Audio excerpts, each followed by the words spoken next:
Pendidikan Provinsi Jawa Timur sudah melakukan bimbingan kepada para guru SMA, SMK, dan TK PLK seluruh Jawa Timur bahwa ada beberapa pilihan untuk melakukan pembelajaran jarak jauh.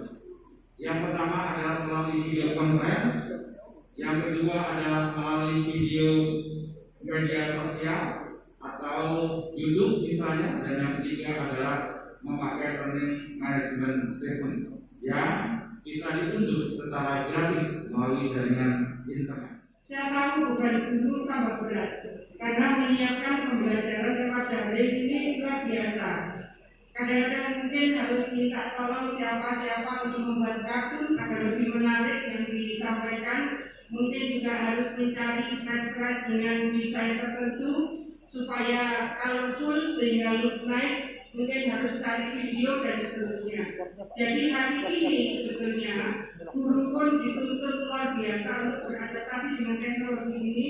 Murid-murid juga begitu.